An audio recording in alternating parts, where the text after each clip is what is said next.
Hey everybody, welcome back to Swedenborg Life Live. Today we're going to be talking about the wise men, the three gifts, and the Star of Bethlehem. Pretty good spread there. My name is Curtis Childs, and I'll be your host. With me is Dr. Jonathan Rose, series editor of the New Century Edition, translation of Manuel Swedenborg. Thanks for hanging out, man. Nice to How do you like the show so far? Like and subscribe to show your appreciation. Really, the whole reason we've been able to do this series is you guys being willing to make a couple of clicks, because that gets us out there into the world. We much appreciate you taking this journey with us. Makes a big difference. We are going to be following up from the show that we did last week, which was called The Psychology of Jesus, believe it or not, where we were going in and picking through actually stories from the Old Testament. Do you remember this? Yeah. And it was intense. Oh man, I'm still recovering from it. And we would say that these things like Abraham, Isaac, Jacob, these stories symbolize things within Jesus. That the Bible is written in what Swedenborg called correspondences, which are these deep, multifaceted, beyond a metaphor, but that's the closest thing we have to it. Storytelling, it's like a giant parable within a parable. We want to continue that trend, Because if we are saying that the Old Testament can tell you things about Jesus because it's all written in symbolic language, well, guess what? Swedenborg says the New Testament is as well. Including like the Christmas story. That's what we're going to go into today. We're going to look at this story of the wise men coming in, and can we give it the same treatment and figure out what are the things in it, like the stars, like the gifts, what do they mean? Yeah, right. What's the worst that could happen? To prevent the worst that could happen, let's warm up a little bit first here. This is the thing we do every week. This is an audience participation part, so get your keyboard fingers ready. Let's do our icebreaker.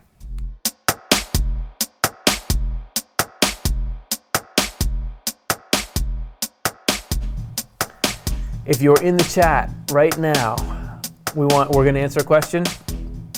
We'll do our best. Yes. You do the same thing. Right. And then at the end of the show, we're going to be busily, like busy bees, compiling all your answers. And then at the end of the show, we're going to read them because we want to know what you think. And we want to kind of steal your best thoughts and put them into action in our life, right? So this is the question. What is this? We're talking about the gifts of the wise men. What is a spiritual gift that you could give or receive? That's an interesting one. Yeah. Spiritual socks. And this gets into the definition. What is this definition of spiritual in the first place? From a Swedenborgian perspective, what do you make of that? Something that warms your spiritual feet. Well, the first thing that comes to mind is that I had a mentor who's since passed on, and at the time that he was talking to me, I was sort of familiar with the Bible, but I could see that he just loved it. And he wasn't telling me that I needed to love it. He was just loving it and quoting things to me and stuff like that. And that's really had a lasting, I sort of wanted what he had. You know, it's like, oh wait, I want to love Scripture that much that I'm weeping when I read. So, that's the way that he was. And so that was a real spiritual gift that he gave me, even extending beyond his lifetime in this world. Yeah, man, that's awesome. So that he was able to actually change the way that you see something. And I don't even know if I'm sure he was conscious of giving it to me, but it was simply in his being the way that he was and communicating with me. It gave me that gift, so. It's interesting that there was, when Swedenborg describes this inner sense of the Bible, for example, or really our whole process of regeneration, it's always, not in a negative way, but in a positive way, self-focused. That he's not there telling us how we're supposed to go and do things with other people, how we're supposed to judge their spiritual state. You're actually not supposed to, but you are doing a ton of work looking at yourself and honestly trying to push away the bad. And so rather than him saying, Jonathan, I'm going to do this, by him just pursuing what he felt like was good and true, he gives you this gift. Yeah, that's right. I would say, I was thinking now, when you said that, I always liked stuff that was cute. But so my wife teaches little kids in preschool, and the way she loves that kind of mindset, but also the way she approaches it with patience, and it just has improved me as a father, and also appreciating little things. I do feel like that's kind of rubbed off on me. It doesn't have to be. Great.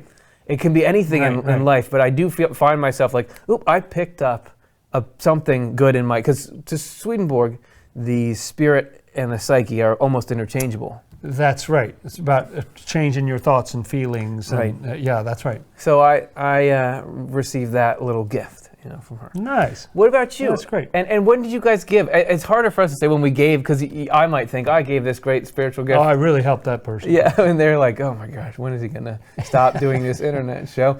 And so, but what do you think? We'd love to hear. What's a spiritual gift that you could give or receive? Maybe you have a different take on the meaning of the question. That's fine. We won't ban you. Okay, now are you ready? Let's take a look, as we said, at the wise men and the star.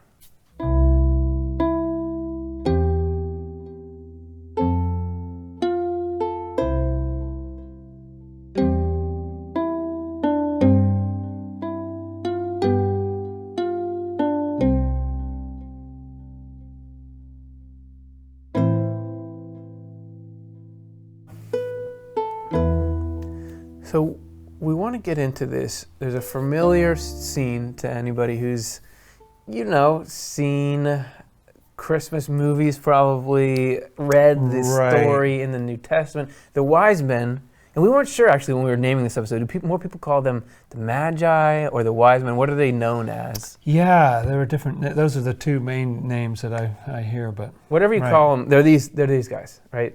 Pretty iconic. Three people with the gifts coming to the star. Why? Why those details? Why this story? Let's first, to prove that this actually happened, here's the quote from Matthew.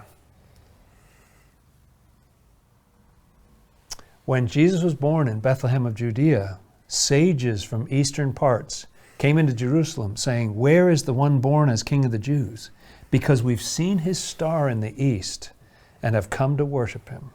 And if we're going to have the audacity last episode to say that when Abraham travels to another country, that means something about the spiritual side of life and about Jesus and all these things, that's got to mean something as well, right? So this is where Swedenborg, where we're going to start with our Swedenborg interpretation. And this is from Secrets of Heaven 3762. The sages from eastern parts, that would be these, who came to Jesus when he was born, hailed from the people called the children of the East. So here we have him putting these people into sort of a cultural context, as can be seen from the consideration that they knew the Lord would be born and learned of his coming from a star that appeared to them in the east. The children of the east who were from Syria had received this prophecy long before, as Balaam's prophecy in Moses about the Lord's coming shows. So he's saying, look, I'm going to give you a little history on who these people were, and I'm going to try to back it up with scriptural quotes. I see him, but not now. I view him, but he is not near. A star will rise out of Jacob, and a scepter will spring up from Israel. The following words in Moses make it clear that Balaam, the guy giving that, was from the land of the children of the east, or Syria. Balaam uttered his pronouncement and said, "From Syria has Balak brought me, from the mountains of the east." Okay. And that was all the way back in the 5 books of Moses, as indicated there in Numbers, that you get this prophecy looking forward, and I see him but not now. That he's coming, and it has something to do with the east. So getting an introduction to symbolic sort of language there. Right, and so Swedenborg learned in the course of his spiritual experiences that there had been this ancient religion before even Old Testament times, and that it had existed in several kingdoms or countries in the East and the Middle East, such as, and here's a list of them, Canaan, Syria, Assyria, Arabia, Ethiopia, Egypt, Chaldea, Tyre, Sidon, they were actually cities, Great Tartary. What's Great Tartary? Great Tartary on 18th century maps is north of the Great Wall of China. Okay. It's like Mongolia and other areas up there. Avid Swedenborgians may recognize Greater Tartary from Swedenborg's proclamation that the ancient word, which preceded the Bible but shared a little material with it, he said at the time of his writing still existed somewhere in Greater Tartary. Yes, it's gone from most parts of the world where it was, but you might still find a remnant of it there. People have tried, right? No one ever found it. There are some people who think they might have sort of caught a little wisp of it or something, but it remains one of those mysteries. It's like we need Indiana Jones to go out there and bring back the Greater Tartary ancient word. Some of those places we just saw are older names for areas that we would now call Israel or Palestine, Lebanon, Iraq, Iran, Saudi Arabia, Tibet, China, Russia, India, so a huge part of the world. But that's where he's saying this ancient church was and the culture that sort of these guys sprung out of. Right, and so that's east of us and so Yeah. on. But then the question comes of if it's symbolic, even the Christmas story, which is so freaky to think about, but if even the Christmas story is symbolic in Yeah. some way, It's freaking me in out. addition to having its own literal, very important meaning, vital meaning, but what would the land of the East symbolize in the Bible? Well, Swedenborg actually explains it this way in Secrets of Heaven 32:49. The good that comes of faith, and hanging there because he'll explain this a little better. That's classic Swedenborg. Isn't it? Isn't it the good that comes of faith? And it has to do with good actions that you do. When Yes. you have faith in your mind, then there are good things that you do. That itself, that sort of spiritual quality, symbolized by the land of the East, is just what the word calls charity for one's neighbor. Oh, I know what that, that's being kind to other people, right? Right. Okay, that I get. And charity for one's neighbor is just a life that accords with the Lord's commandments, because the way to be really loving to somebody is to stop killing, stealing, doing all those things Thank that hurt you other so people. much. Because of it, people who knew what there was to know about the good that comes of faith were called, quote unquote, children of the East. And he means in the Bible they're referred to that way, children of the East. And Syria, interesting little point here, was home to the last survivors of the ancient church. So knowledge of goodness and truth still remained there, and Yeah. that's where these wise men came from, apparently. An interesting kind of cross there of there actually being people in the East that were from this ancient church, but also the East meaning this this mindset of An love. attitude, right, Yeah. a mindset. Right, right. It just so happens people in the East had remnants of this mindset as well. Yeah, right. So that's getting into what he called the children of the East, or the culture that these wise men came from. But let's just talk about East itself as a direction. Why does Well, that wouldn't have a meaning, would it? Just like East? Well, I got to introduce you to what Swedenborg is like to explore, because Okay. everything You're has a blowing my meaning. mind. I'm gonna add the star to that Okay. as well. East and the star. Yeah. You're going to do them both degree of difficulty move. Let's see Okay. what I can. Okay, come on, Sacred Scripture 23. The star that went before them meant a new insight from heaven. And that is starting to be awesome to me, because if you think about this star as a character as what's leading people to Jesus, and Jesus being a symbol of divine love and wisdom made flesh, and this is where we're all trying to get to, and the idea that there's a particular insight that you can see, and that gets you to move and come to it, and you know that movement Wow. spiritually is a change of state. I love this may sound like I'm freaking out about nothing, but that's cool. That is awesome, because what it means is that, around Christmas, you think about these events that were thousands of years ago or Yeah. something. But this is something that's still accessible. Like that star could still be seen in your mind's eye. Like if you saw something of heaven, you would be seeing that star, and it would be taking you in a positive direction, right? How many times have we had stars pop up of you realize something, and this leads you out of a way that you were, or towards something better? That image of seeing a star in the sky and wanting to get to where it was, it becomes. That's really cool. And of course, forever, people navigated by the stars when you're sailing on the Yes. ocean or on land. I still do. Clear night. Do you? Yeah. That's great. I can barely GPS, navigate by GPS. No point in GPS. Okay. All right. Yeah. And so there are other quotes that Swedenborg says as well about the East. Let's have a look at Apocalypse Explained, or Revelation Explained 4:22. Since the Lord is the East, What? and Swedenborg sometimes has a riff about the idea that actually what East means in Scripture, because that's where the rising sun occurs and everything, Yes. is that means the Lord. So the Okay. Lord is the East. Since the Lord is the East, the star was seen by the sages from the East. In order that the story fulfills its correspondential requirements. Yeah, that's right. Because they understood symbolism. And so what was cool was the people who were in the story got what was going on. Some people are they may play a role in a biblical story, but they don't know what they mean. But Yes. these people were actually hip to what was going on. Which You is know what I rare. Swedenborg says huge parts of the Bible past where actual records of history, but the people in them, even though they were playing this very precise part, had no idea. But these people know. But these people knew. They understood the symbolism. They knew about the Lord's coming.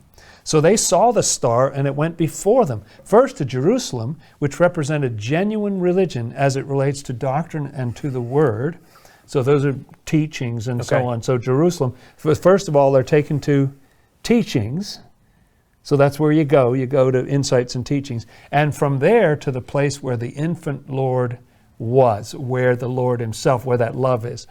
Also, a star symbolizes knowledge about goodness and truth, and in the highest sense, knowledge about the Lord. So what guides you through the dark is having a little knowledge. Like if you know something about the fact that the Lord loves you, that you're going to live on after death, that you've got your own unique heart and mind, and there's a reason for your existence, kind of guides you through the dark world, right? Oh, it totally does. And can take you to something better that's represented by the Lord. But what else do we have on the east? And just one more from AE or AR, whichever your pleasure is. Because the angels in the spiritual heaven, and this is, we're bringing it down to the angelic scale, shine as stars. They do. Swedenborg even doesn't he talk about being in the world of spirits and looking up and seeing all the angelic communities like an amazing set of stars. Just all the constellations. And pretty sweet. Yeah, really. That gives me goosebumps. So they're shining because of goodness and truth, and because all truth and good belonging to them are from the Lord. Therefore the Lord, as he is called an angel, because the Lord is sort of the essential angel that angels are actually copies of, angels being us when we get with it, is also called a star. In Scripture, in other words, star is a name. And now that's breaking my brain a little bit, though, because like it's leading you to the Lord, but also is the Lord? As in Moses, a star shall arise out of Jacob, and a scepter shall rise out of Israel. That's also Balaam's prophecy, isn't it? And in Revelation, Jesus, the bright and morning star. He is called that. That's right. He's called that right at the end of Revelation, the bright and morning star. And is it just because that's a cool thing to be called? Stars are up high. If you're a star, you're great.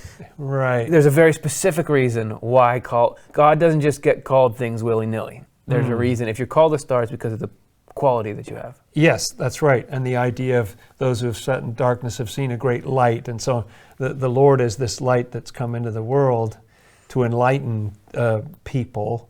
And so when you first see that, it's bound to be like a star surrounded by the night. It's not like a sun coming up yet, but it will become like a sunrise and something that warms up your life. I'm no biblical scholar, but that line that you said, those who walk in darkness have seen the great light, that's my most goosebumpy line. Really? It's an awesome, around I'm with you. Christmas, I'll see like the pageant of that stuff. I'll go watch it. And whenever that line comes in, it's just like, boom. Oh, that's something cool. Whatever it is awesome. my angels or something understand that line. Whew. Okay, so we talked about this star, right? We talked about the east. We talked about the wise men. That's right. That's true. We pretty much covered it. We covered every detail except they didn't just come to hang out, right? They've got housewarming gifts in their hands. They've got gifts. And they didn't need to have that, and nothing is frivolous, so there's got to be a correspondential meaning to the gifts. And we're going to gift it to you in the next section.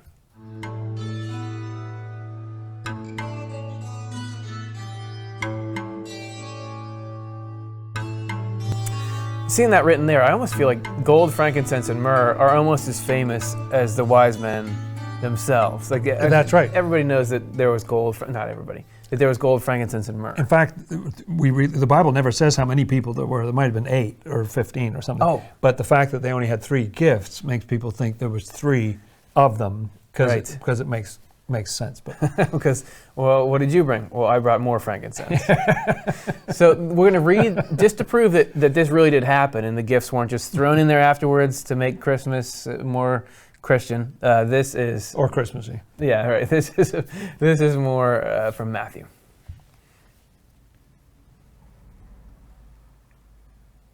On coming to the house, they saw the child with his mother Mary, and they bowed down and worshipped him. Then they opened their treasures and presented him with gifts of gold, frankincense, and myrrh. So there we've got the gifts, and it makes sense. Interesting that it all makes sense on a literal level. Okay, you've got a baby. Sure. You give gifts. It's not an obviously dependent on symbolic language text. It's not like they did something that you wouldn't do in regular life. Right. Especially if you feel like, oh, this person is the future king or something. That's right.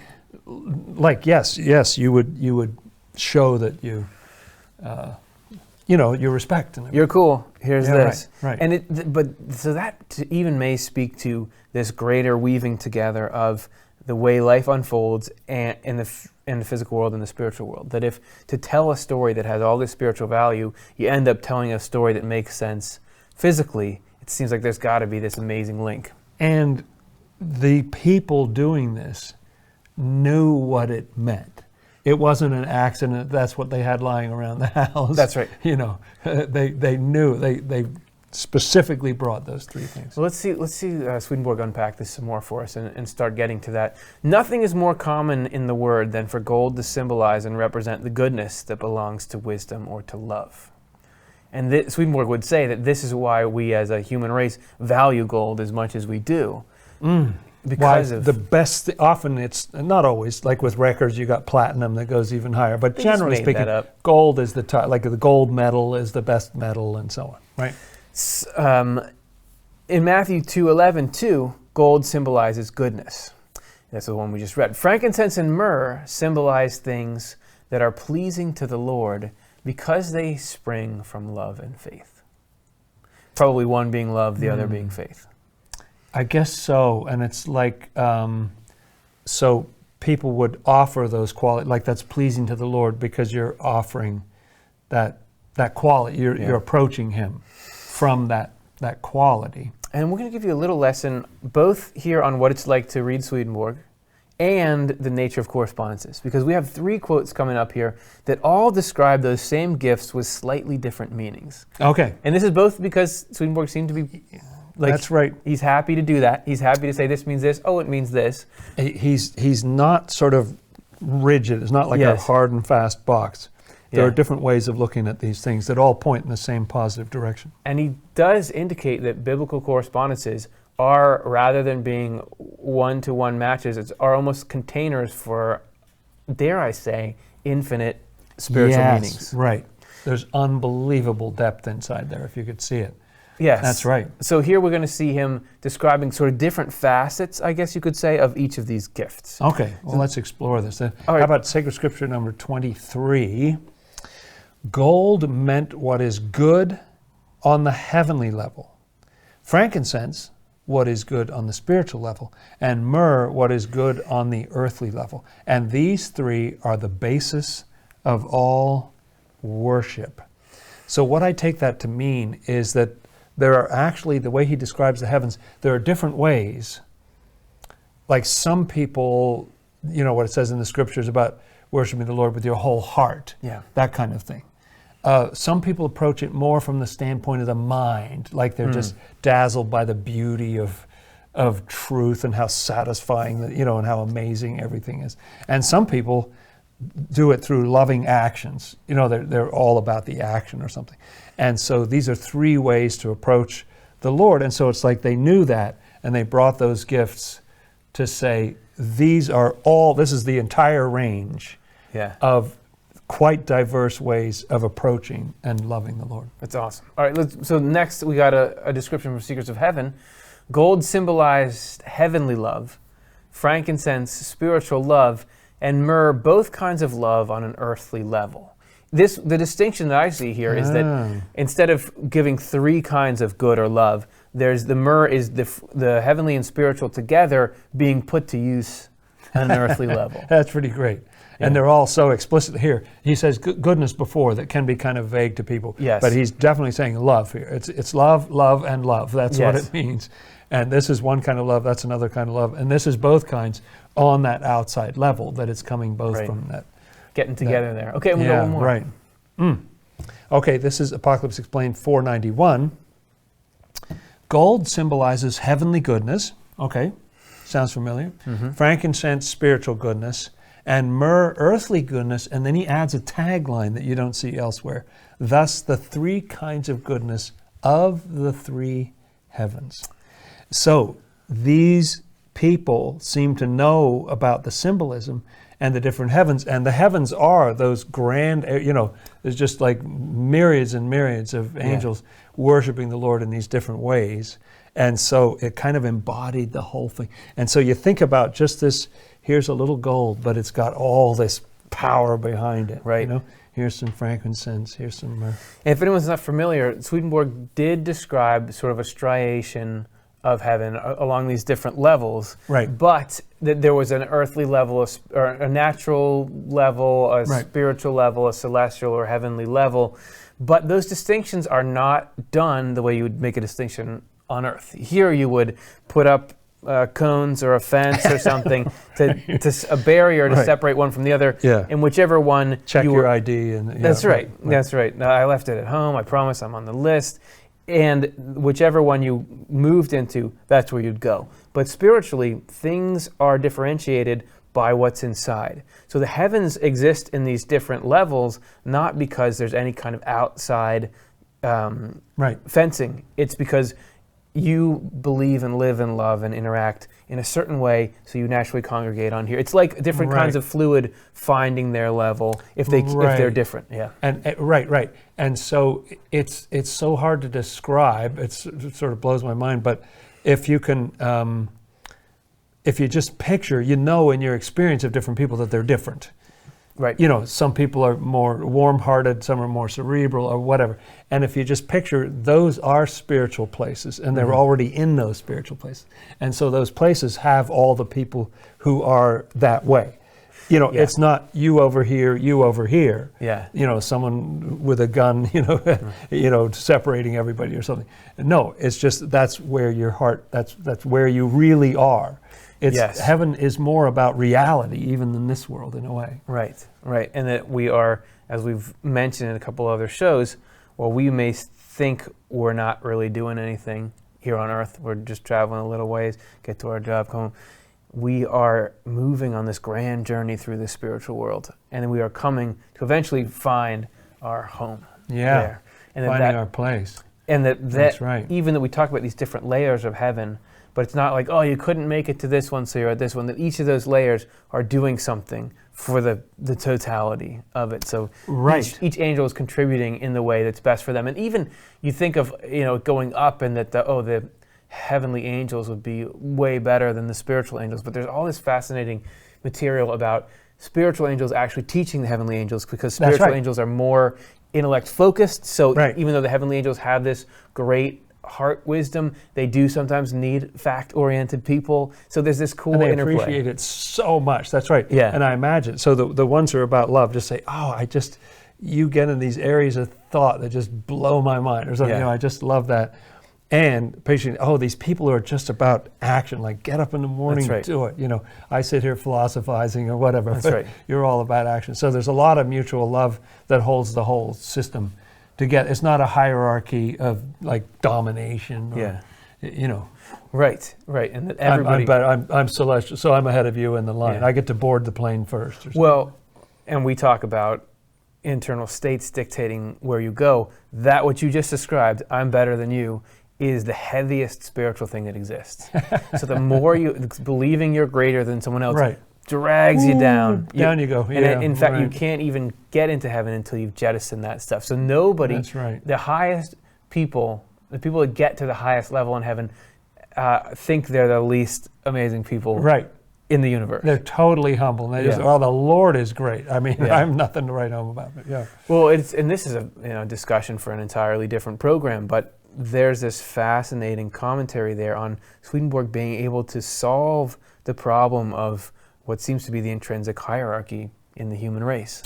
That there's this huge uneven distribution of skills and good fortune and whatever else matters to you. Just mind or heart. That's all kinds of things, abilities and And how are you ever going to have an existence where there's not the haves and have-nots? Well, the way you square that equation is that actually none of us have anything compared to God. And that the more amazing you get, like these angels who can think in a way that just would blow you away, speak in a way, they look like they're super awesome, but they 100% just think, God is doing everything cool. Me, I'm nobody special. And so in that way, you can get this harmony. After their statement's over, they just say, well, someone else says, oh, that was awesome. And they say, oh, that was lucky. I'm glad Right. it was. Like, And it had nothing to do with me. And then Swedenborg describes angels really being averse to even somebody saying like, "You're Yeah. awesome." They say, "I'm not. Hey, Yeah. leave me out of this." No, right, no. And that's You don't understand how this thing works. that gets at the next thing we want to say about these gifts, because the feeling that accompanies all this humility and stuff is absolute joy and Really? gratitude for the nature of God, Interesting.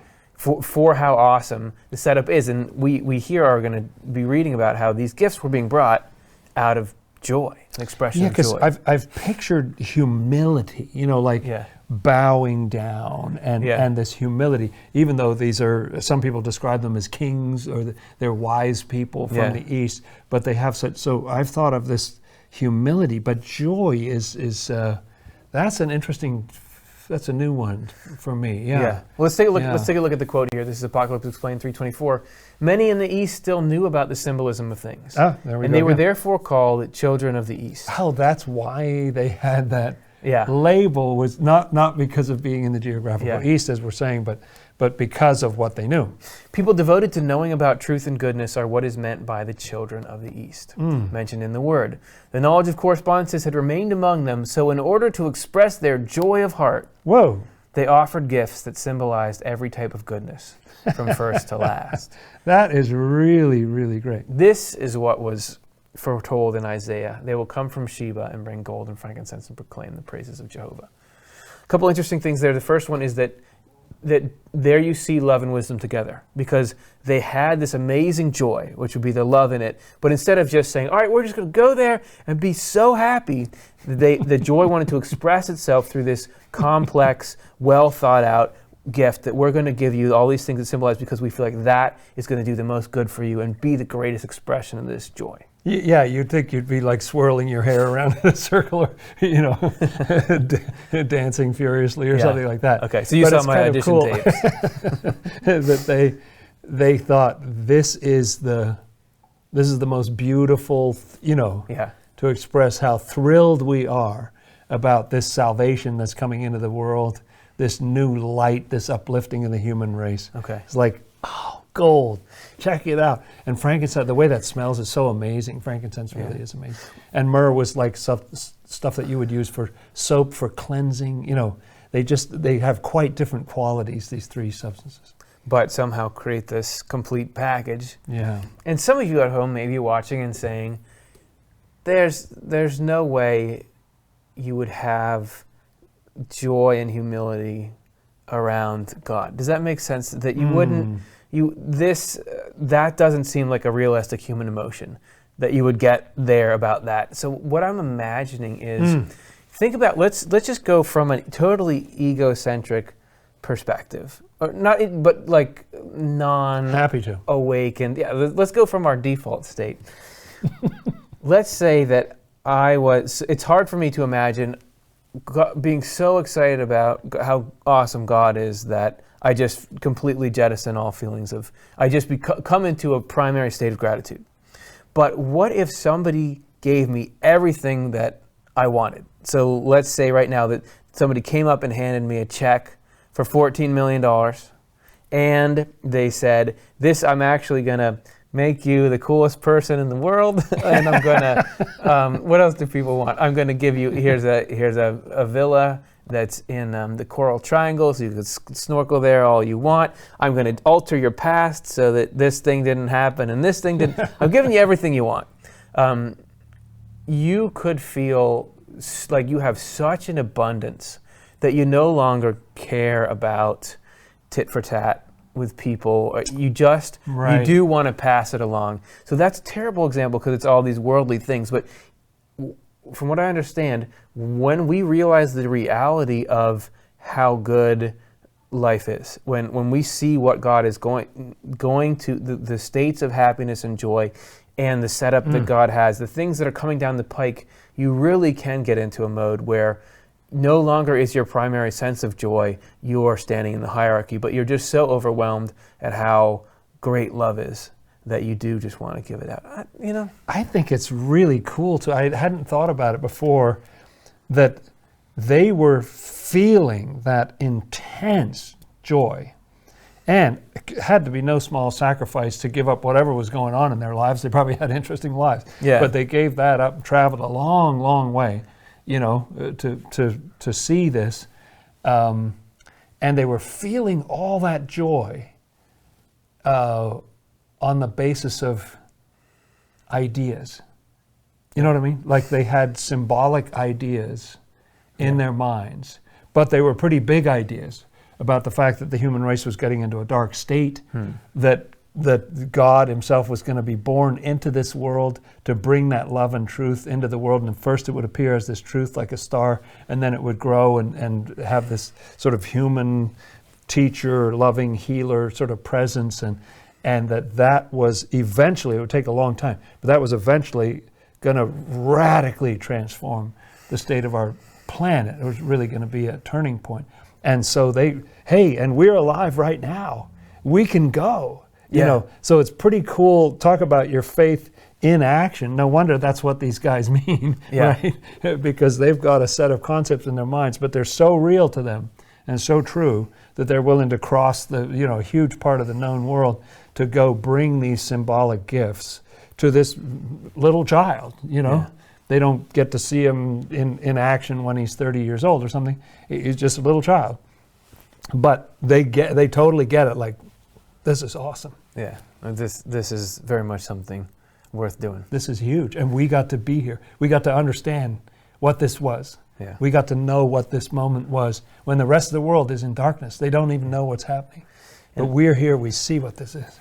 And the amazing thing is, we're all going to have that moment, or have a series of moments like that, because the nature of correspondences and the nature of the story about Jesus is that it's the path that we can all walk down. The story's not done. Yeah, so that whatever insight it is, that whatever perception we get in our mind that makes us realize there's something over there that leads us on whatever journey to where we actually get to the Lord, you're going to have this same feeling that they had, but your version of it.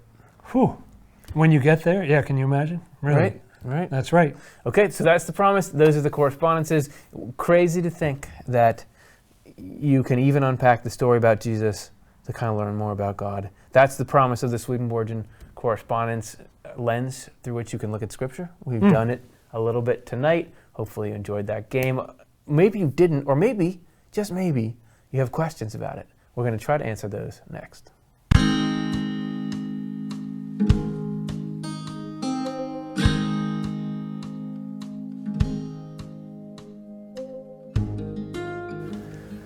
Okay, everybody, it's an easy game to play. All you've got to do is write down a question in the chat room, and then we have to answer it. Okay, good that's luck. Not easy for What's us. the worst that could happen? Okay, here we go.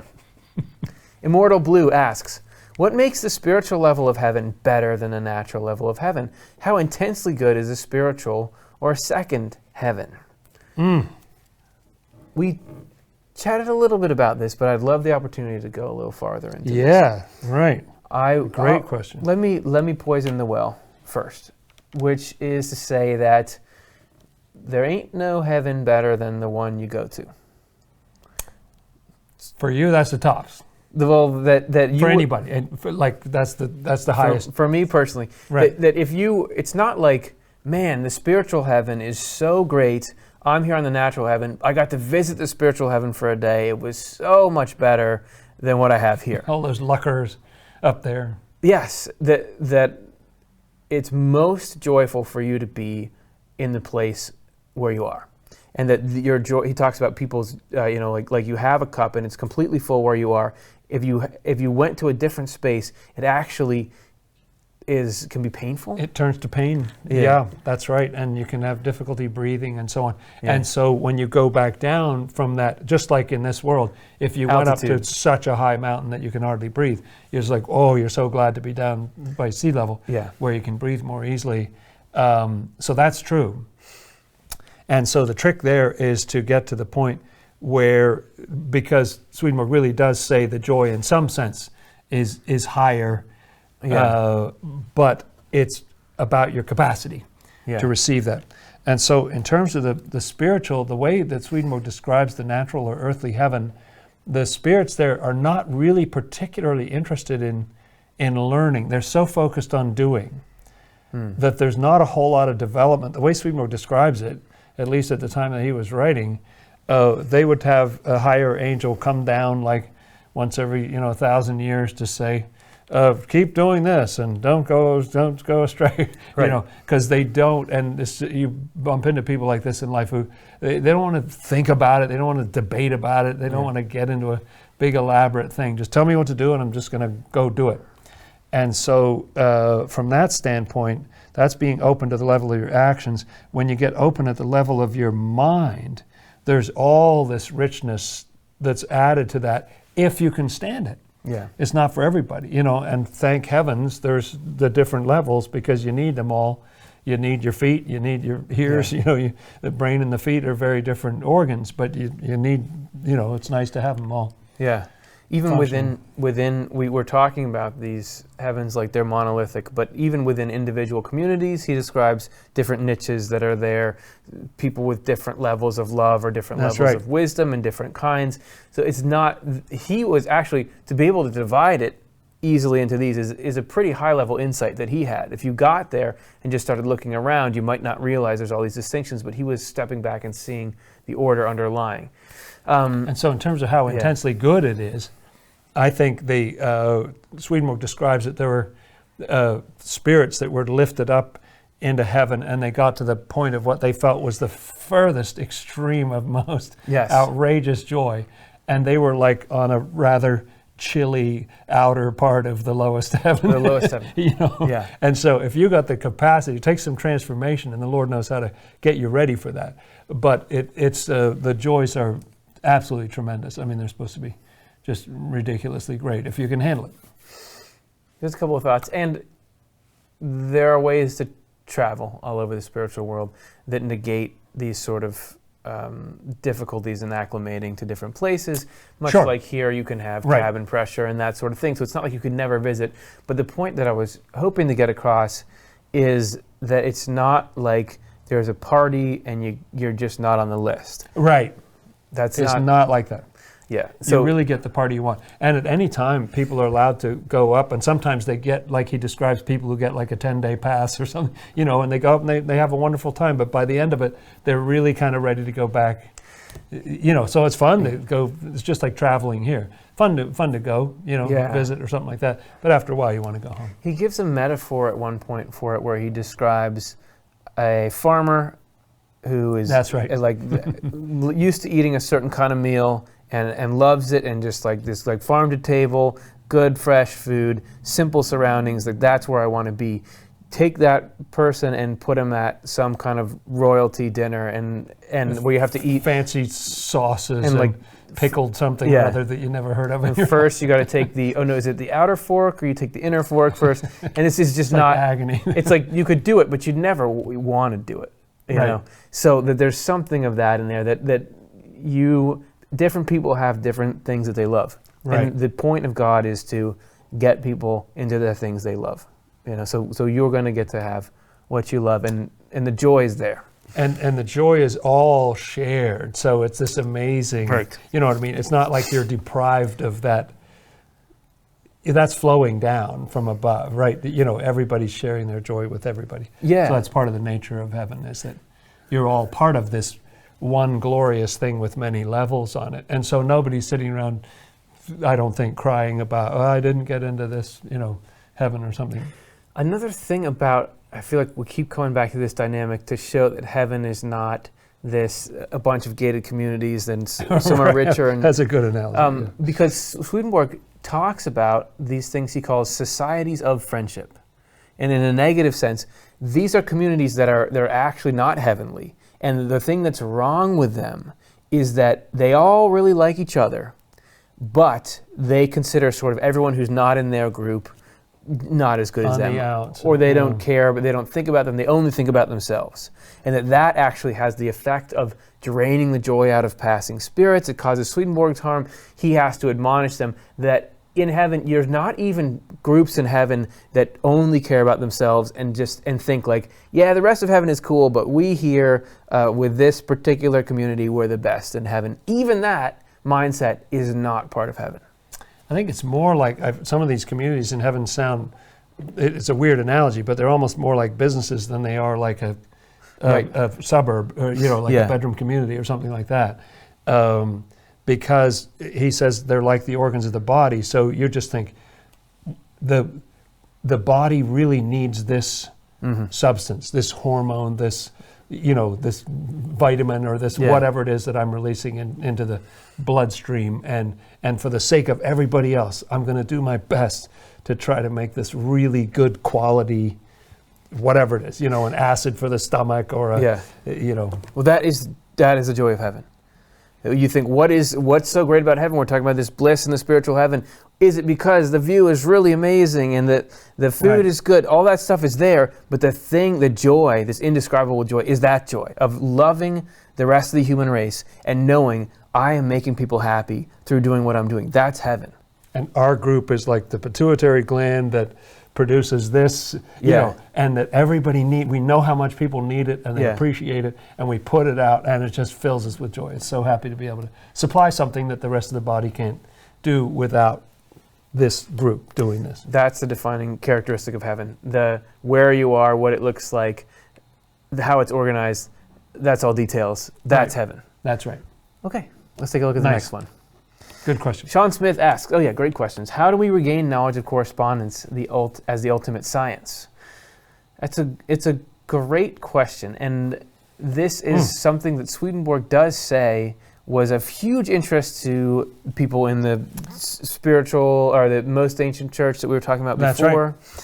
That's right. And I just found a letter the other day from Swedenborg, to not lying around my office or something. From Swedenborg to you? Isn't that great? It had been in the mail for a couple hundred years. This is just a sideline. But once when I was in school, the school that I was attending got a letter from the Long Island Lighting Company to Emanuel Swedenborg. I guess it was a pretty big bill, for like 200 years of electricity.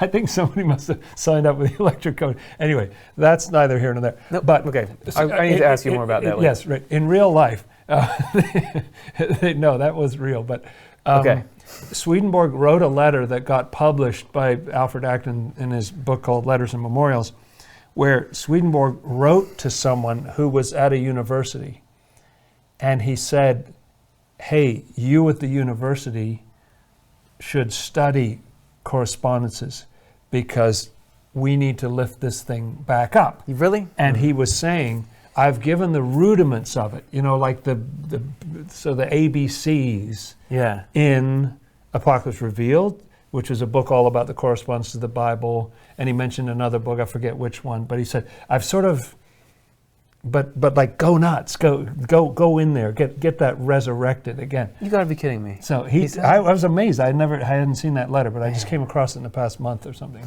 We've dabbled in that on this channel. I remember we did a couple. Right. We did, we had Dr. Sherry Cooper talk about her thoughts on with diatoms, which are these microscopic organisms, are so cool. What they might correspond to. We did this look into the process of fermentation, where we went beyond Swedenborg's description to see what the microscopic side of that might correspond to. I know this is probably not what he's thinking of when he says revive the science, but it's just so fascinating to me that he's saying, this is something that's self-evident enough that I have some building blocks here, but you should be able to go on and really do this. Man. Yeah, once you sort of get the hang of, look, there's about 3 things that everything needs. Yeah. It's love or truth or usefulness, and it's got something to do with one of these 3. And here's how it's put together, and here's how colors fit in. Here's how, whether it's hard or soft, or whether you drink it or eat it, or it's something else. And I do think that would be so cool to. I always feel like I'm just scratching the surface of it, but I've gotten very interested, and I know a few people who've gotten really good at like telling, this as opposed to that. Really thinking about. I was recently speaking with a gentleman in the Boston area who runs a hologram company where he works with lasers to create images. And he was telling me, the Swedenborgian fellow, and he was telling me that there's a certain activation color for lasers. I'm probably going to get this wrong, when they interact with certain elements, and that, for example, the activation laser color for gold is the same thing that corresponds, that's red, which corresponds to heavenly love in Swedenborg, and that you can go down the different elements. Really? Yeah, that gold, silver, And bronze. the different bandwidth of light kicks off the different. That Wow, it was a that's pretty tight match to Swedenborg's Yeah, thing. right. The That's one nice. place where I imagine correspondences is in ecology, because I was studying biology for a couple of years in college, and so when I would start to armed with a couple of starting points from what Swedenborg says about what light corresponds to, what plants correspond to, I would just go walking in the woods, and it just felt like I see them everywhere. I remember looking up at this tree, and tree being like a person regenerating, but also like ideas, and then I saw the leaves, that the leaves are those things receiving light, but if you're standing below a tree, the leaves can be between you and the sun. And thinking about those being like your ideas that soak up the sun's light before it gets to you as a human being. So it just seems like you could do so many Blue Planet 3 about all the correspondences in nature. So yes, good. Let's do one. We'll do it. Let's do it. We can fundraise for that. we're We'll gonna get it started. Start right Thank you. now. Okay. Yeah. The first correspondence. Just kidding. Let's go to the next question. Miss D asks, why do some people have more traumas and trials and the others objectively do not? God tests the ones he loves the most. Some told me, what? No, why some? Yeah, So it's right. the hardest question in the world, which is, That's right. why do we have to put up with life? Right, and why is it so seemingly grossly unfair? Some people seem to sort of easy breezy, and I almost forgot to fill out my application, but I got accepted anyway. And other people are struggling and fighting, and they can't. What's that episode of The Simpsons where there's Homer and then there's Frank Grimes? Has anybody seen this? Where Frank Grimes is a gentleman. If anyone's not familiar with The Simpsons, there's a gentleman named Homer Simpson who is the lead character who doesn't have a lot of admirable qualities. That's right. Some people would say lazy. He's maybe not that well educated. He has some dubious ethical things. But yet this Frank Grimes guy comes up and is like, wait a second, look at you. Like, you don't care or try about anything, and you have this beautiful house and a beautiful family. And Frank Grimes, on the other hand, has had the worst luck in life, and all kinds of horrible things have happened to him. And so it goes from there. But why does that dynamic exist? Yeah, and that is a really, really tough question. An interesting, weird answer to me that I read in Swedenborg, thinking about this for a long time, is that actually there are some people who the Lord knows, because he has this foresight, that they're going to have a tough time in the other world. Yeah. And so he'll actually give them kind of an easy ride in this world, because he knows it's going to be rough on the other side, because of choices that they've made and so on. And so there's some people, interestingly, who are not, it fits a little bit in with the question that there's some people who are not suffering because actually their situation is pretty bad. And the Lord has kindly given them an easier time right now, whereas other people who are on a better path are suffering and going through this gut-wrenching pain and self-doubt and whatever, and actually their situation is going to be glorious later on. But it's not a simple one-to-one relationship. There's something Swedenborg said that I think is very uplifting, and I'm being facetious here. He says, the entire human race is in distress. Now, I was sort of hoping there was some people who, like the ads show you, who are actually having a good time. But he says, no, the entire human race is in distress. And so I think what's tough, as people say, is if you compare your inside with somebody else's outside, like you really don't know anything about what they're going through. Yes. The fact is they may be going through all sorts of, you have no idea. You think, oh, well, they're so wealthy or they're so whatever. But that can have a tremendous burden, or they're having a frustrating time, or they've got enemies that are attacking them all the time, whatever. You don't know. Different people go through very, very different things. All I can think, I keep coming back to the idea that I believe in the Lord's love, and I believe that at some level that we cannot see, it's actually somewhat fair, or at least there's love over everybody and everything that happens. And some people do suffer here, they get on a payment installment plan and they pay early. Yeah. As some people sort of breeze through this life, but then he describes some people who go through some difficult stuff after you die. Yeah. Really sort of wrenching, vastations, he calls them. Yeah. So you can't necessarily judge just by what it looks like in this world of appearances. Yeah, and I would also say the reverse of that can be accurate. You have sometimes people feel like, why do I have it so easy and pampered and other people are out there suffering? Am I less worthy of things? And I, again, think what's happening externally does not necessarily dictate the internal experience. Yeah. Like there's times when I've been through some things that would be classified as suffering, right? And like pretty tangible, the big ones. But that doesn't mean that somebody who hasn't had something like that hasn't necessarily suffered more or less. What I find is Right. you couldn't like draw a timeline of my life and the obvious things which you'd think would be the most suffering is where I was suffering the most. Right. There's this It's whole not internal true, is it? world. You Yeah, never know right. what people are going through. Also, I would say that Swedenborg very much asserts that God is not testing anyone. No, in that, that's like, right. I think you're going to be pretty good. Can you handle this? The Right. only time Here, let's dump this on your head and see Yeah. how that goes or something. No. But you, I don't care, I won't give you anything. The only time that anything bad is allowed to happen is when it can be used as a part of a process that is improving you spiritually. Yeah. But that doesn't, it's not right. like, oh, you have potential to improve spiritually, so I'm going to kill somebody that you love so that you go through that. Right. There's No. this huge machine that it goes way above my pay grade to know what's happening when. The only reason why it's worth, not just protesting the whole thing is this idea that in the end it more than balances out. Right. Weeping may last through the night, but joy comes in the morning. That's right. That's right. And that to me is very important because some kids who didn't do anything wrong, they get cancer and they're suffering or something, Yeah.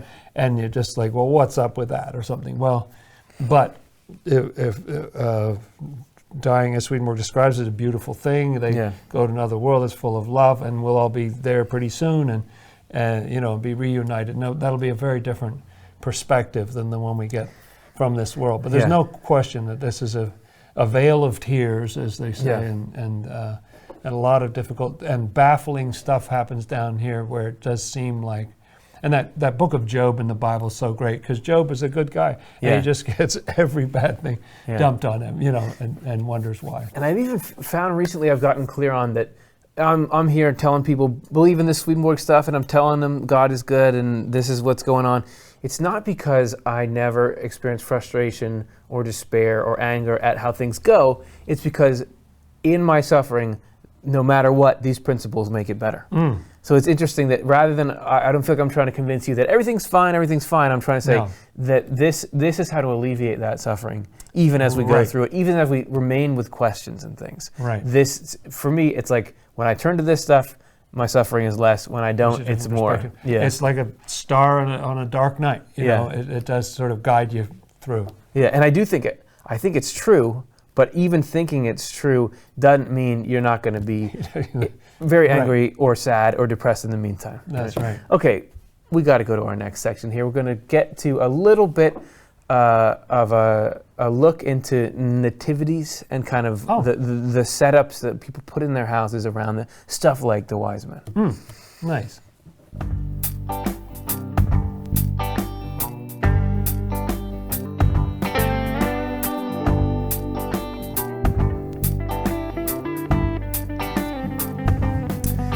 Okay, so, earlier, I'll just return a piece of it here. We have these little wise men in this star.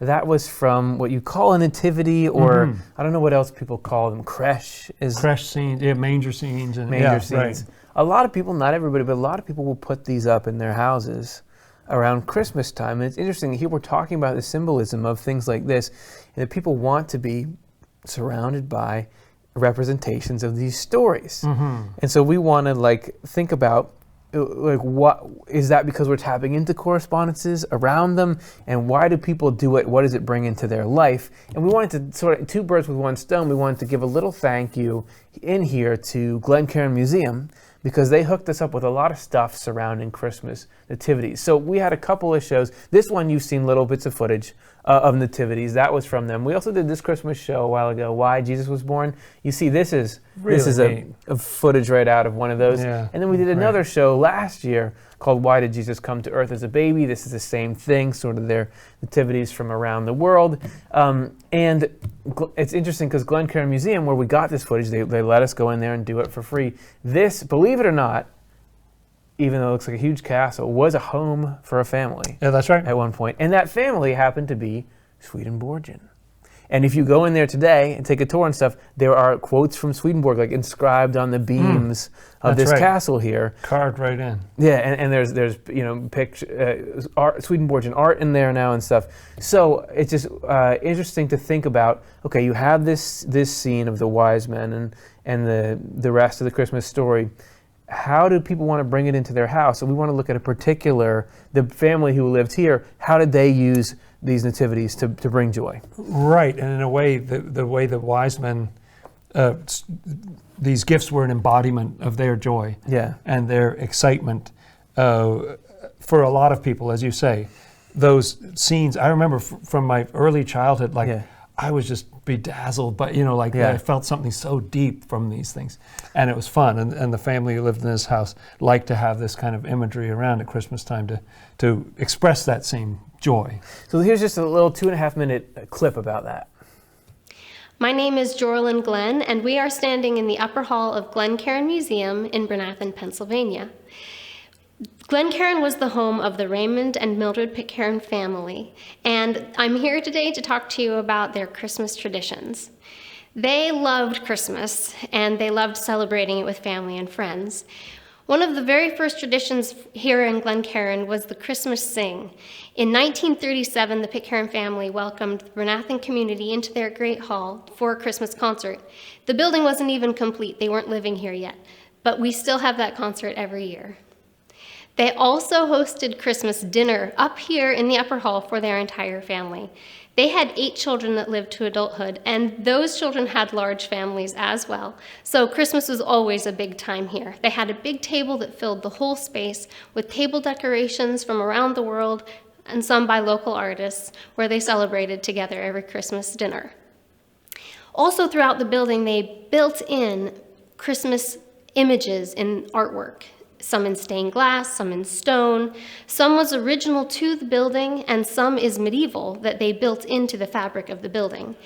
So here we all are in another area of the upper hall, and I'm standing in front of a nativity that Raymond and Mildred Pitcairn had commissioned specifically for this space. They actually had this begun before they moved into Glencairn, but they had the design of this space ready enough that they could ask an artist, Winfred Hyatt, to start the design of this piece. What we see here are the 3 wise men traveling with their camels, following the star, looking for the Holy Family to bring their gifts to the baby Lord.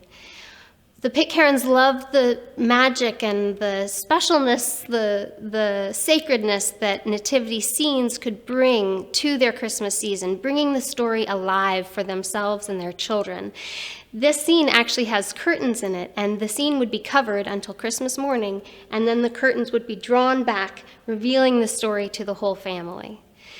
The nativity is here because the Pitcairns Raymond Pitcairn grew up with nativities in his life, and he loved the tradition that it brought their Christmas season, and so they wanted this special one designed for this space. Cool. Many thanks to Jorlyn and Glencairn Museum for everything they've done for our show. Check them out here. Give them a hello. Let's go now to check out what you said to the question in the very beginning. It's time for the ice melter.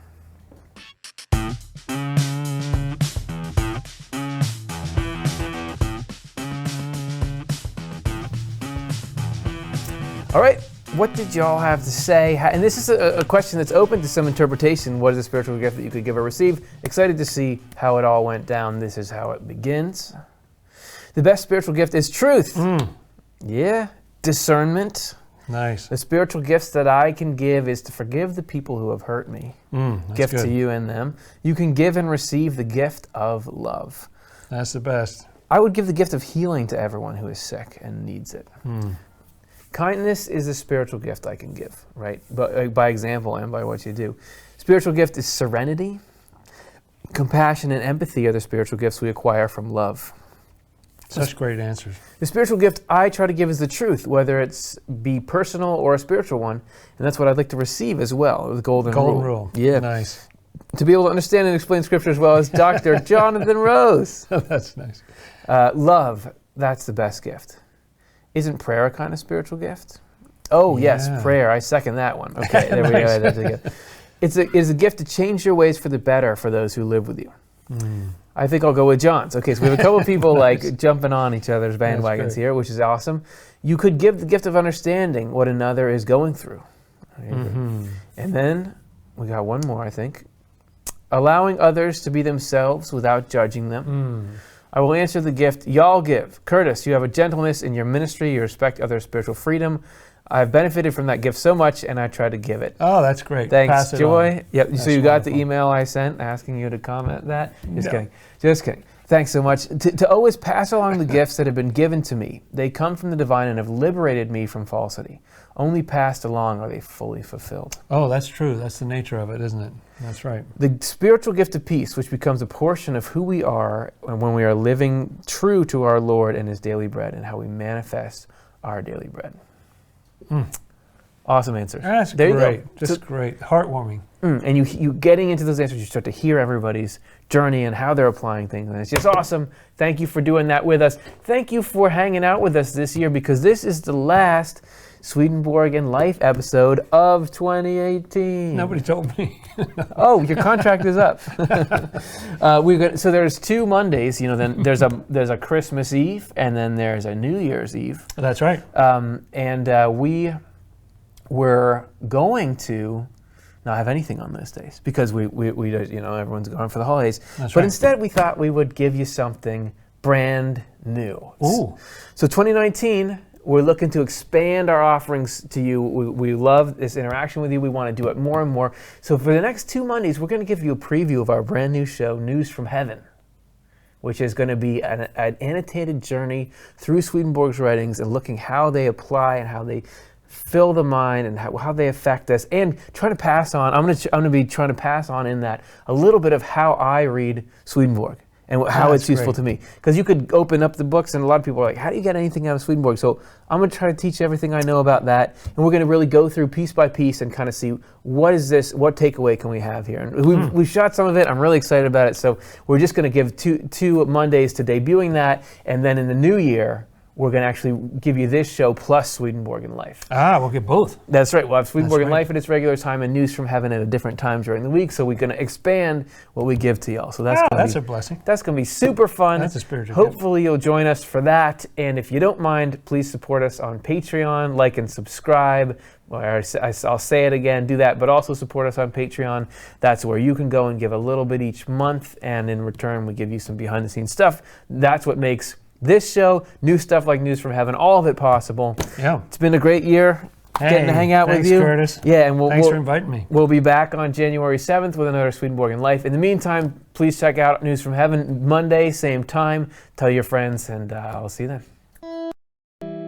Swedenborg in Life Live is Curtis Childs, host and showrunner, with co-host Jonathan Rose. Live stream tech and graphics by Stuart Farmer and Matthew Childs. Show writing and chat moderation by Karin Childs and Chelsea Odner.